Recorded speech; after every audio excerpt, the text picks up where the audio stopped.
இந்த ஆதவ அர்ஜுனா யாரு? லாட்டரி மார்ட்டினுடைய மருமக பிள்ளை ஆதவ அர்ஜுனா. காசு இருக்கு, எங்க கொட்டுறோன்னு வக்கு இல்ல, எதையாவது பண்ணுவோம். இங்க இருந்து நம்ம வாங்க முடியலன்னா வெளிநாட்டுல கூடிய டிஜிட்டல் கிரியேட்டருடைய இருக்காங்க, அவங்களோட ஐடிஎஃப்ல வாங்குவோம். ஒரு வீடியோ பெரிய பரப்பி 1 கோடி லைக் வாங்க வைக்கணும். இது ஒரு வேலையாடா? நான் கேட்கிறேன், உங்க 2 பேருக்கு இது ஒரு வேலையா? கொஞ்சமா நீங்க உப்பு போட்டுதான் சாப்பிடுறீங்களா? இதுக்கு மேல என்னடா கேள்வி கேட்கறது உங்களை? இதுக்கு மேல அசிங்கமான கேள்வி கேட்கணும். இந்த மாதிரி ஒரு அரசியலை பண்றதுக்கு நாக்கப்புடுங்கணுமா அவங்க 4 கேள்வி கேட்கதான் செய்வாங்க. விஜய், ஊர்ல நீ அப்பா எல்லாரும் நேர்மை பேசுற பாரு, ஒரே கேள்விதான்டா. மத்ததெல்லாம் இது கூட ஃப்ராட் தானே, நீ வருஷம் ஃபுல்லா பண்ணவே, ஆனா இதையும் பண்றடா. திரைப்படமா இதையும் நீ பண்ணிட்டு வச்சுக்கவேன், அது கூட பரவாடா.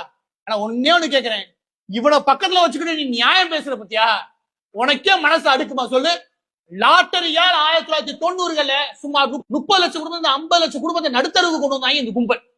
அவனை வச்சுக்கிட்டு நீ நியாயம் பேசுறியே, நீ அதுக்கு பதில் சொல்லு. அதுக்கு பதில் சொல்லிட்டு அதுக்கப்புறம் மத்தவ பத்தி பேசு. இப்ப இது எல்லாம் பார்க்கும்போது எனக்கு புரிஞ்சது சிம்பிளா சொல்லிடுறேன். அது என்ன அப்படின்னா, விஜய்க்கு ஒரு படம் அடிச்சா 100 120 கோடி கிடைக்கிற நமக்கு அப்படி நினைச்சிருப்பாரு. ஒரு வருஷத்துல 1.5 வருஷத்துல அலாட்பாளர்மா ஒதுக்கி மார்ட்டின் கும்பல் இருக்கு இல்லையா, அது லாட்டரி கும்பல்கிட்ட கொடுத்துருவோம். இந்த 1.5 வருஷம் 2 படம் நடிப்போமா? தேவையில்லை. இந்த கும்பல் சொல்றபடி நடிச்சு வச்சுக்கோங்க. சோ ஒரு 1000 கோடி சம்பாதிக்கலாம். அப்புறம் ஒரு ப்ராஜெக்ட் எடுத்து பண்றாரு போல. அது சினிமா நடிக்கிற மாதிரி இது ஒரு ப்ராஜெக்ட் எடுத்து நடிக்கிறாரு. அதே நேரம் நமக்கு மேல் வலிப்பு வந்துடக்கூடாது. அதனால 4 மணிக்கு மேல நம்ம வரணும். 6 மணிக்கு மேல ஆட்டோ ஓடாது. இந்த மாதிரி பல கண்டிஷனோட உள்ள வந்திருக்காரு. இன்னும் 8 மாசம் தான் அரசியல் இருக்குது.